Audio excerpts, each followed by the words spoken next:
introduce Jeff Jones.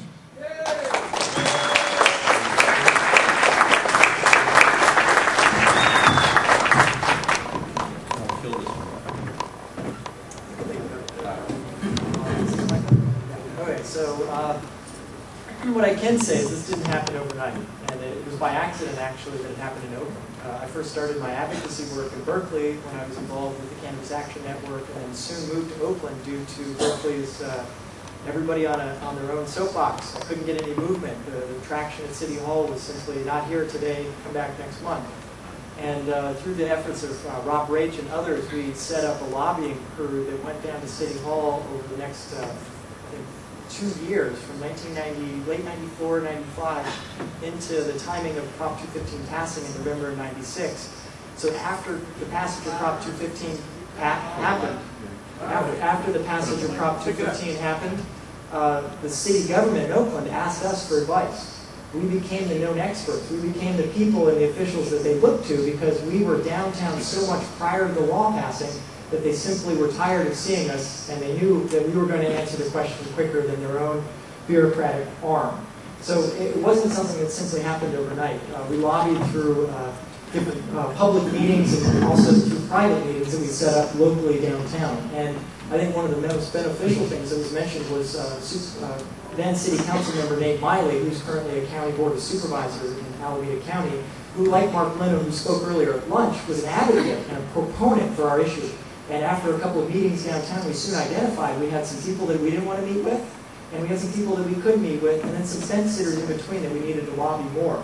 And some of the folks that we didn't meet with didn't surprise us. 3, 5, 7, 8, 10 years later are still creating problems in our Oaksterdam neighborhood. They simply don't like what we're trying to do, which is regulated and controlled. And when we first started Oaksterdam, it was in reality of being mostly medical, and we didn't even really have the name Oaksterdam until the feds came and closed my agency down in 1998.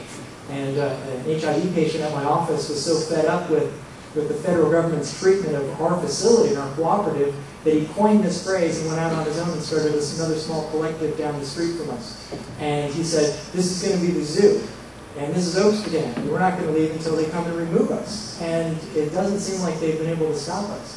The local government soon set up a permitting system after our closure in 98, in 2004, after more lobbying and more meetings, that is now still operating, as Richard is one of the permit holders, a system that has not been stopped by the DEA.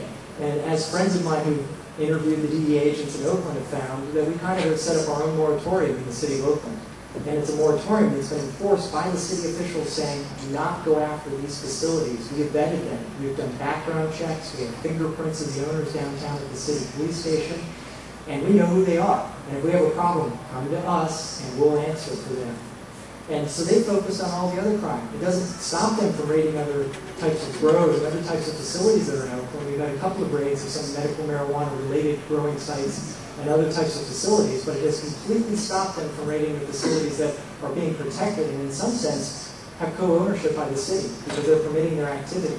And with that, we've had to give up some controls. We've had to give up some support. In the city of Oakland, my agency didn't allow on-site use, but soon after the closure of my facility and opening of other facilities, on-site use was allowed inside of the facility so a patient could come in and use. Now in the city of Oakland, it's a policy that the government proposed not to allow any on-site consumption. And we've been lobbying hard and working with city officials over the last couple of years where we've had stagnancy of changing that.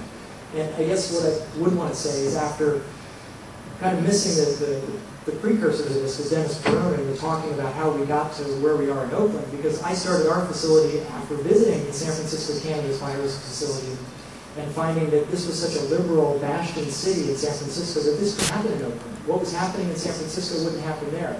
And I didn't grow up in California. I'm from South Dakota. And I knew what was happening here would never happen there.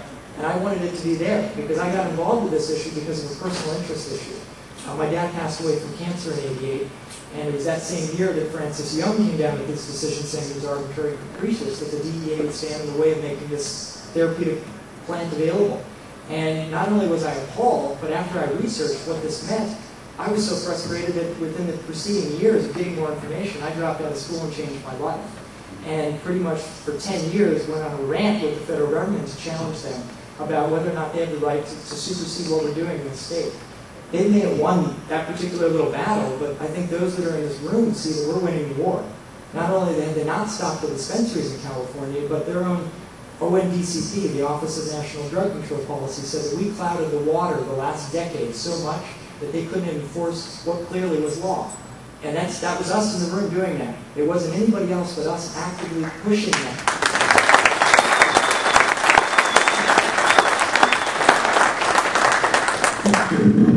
I'm sorry if I'm not talking loud enough. I had many a press story in Oakland said that I was the soft-spoken one, the quiet crusader, because I didn't make a lot of noise about what I was doing, and many people didn't even know what I was doing until I got sued.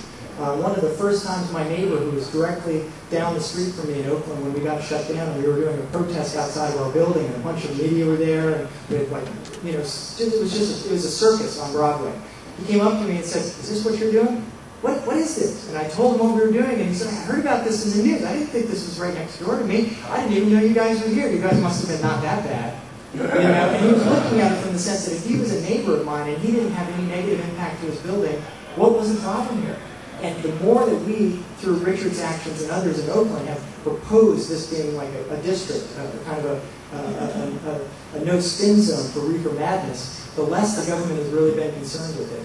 And the more that we put on the table through our tax dollars, is I don't really support medical taxation during the long-term swing of things. But if that's where we have to start, it's definitely not where we're going to end the debate. And if that's our beginning, is putting $100 million into the Board of Equalization this last year, so be it. Because up until this point, what have we been able to show the state or the federal government that we're not just a bunch of people smoking in the back room and it's just not a party? We haven't shown them anything really. Even when I was operating as a dispensary, we went through millions of dollars in revenue, but I paid the federal government very little and I paid the state government very little because they don't have a system. Then I wasn't paying sales tax. But through sales tax, hundreds and thousands of dollars a day is being generated by the sale of medical cannabis. And that's something the state government is going to take into effect in the next year when they're doing their budget, because every county gets 1% of that. And there are some counties that are getting 0, but it's up to us to show that to them. Because I don't see San Diego as a write-off county. I just see it as a laying in wait, because it had a very active population, it has a patient population, it's one of the large urban cities in the area, and once LA regulates, which it's going to be coming and doing in this next season, I see San Diego coming back alive. And instead of it being a blanket DA-controlled area where there's no collective that's operating publicly, it's going to be more open. And you see the pockets of problems that have happened. We had a raid just this last month in Riverside and a few other places. And it's up to those collectives to do what we did in the Bay Area so long ago, which is stand up and fight back and say, this isn't going to happen, and we're now going to make this an issue and not let them get away with it. That's what we did. And I think that they didn't expect us to stand up so long, and they didn't expect us to get so enrooted. One of my goals in moving to Oakland when I did was to create an institution of change. Something that was so deep-rooted when I knew the feds were going to come and get me, that it wasn't me that they were getting. Because I was just the top of the plant, and something else would grow back, and it would be so big that they couldn't stop it. Did we not create that? Yeah.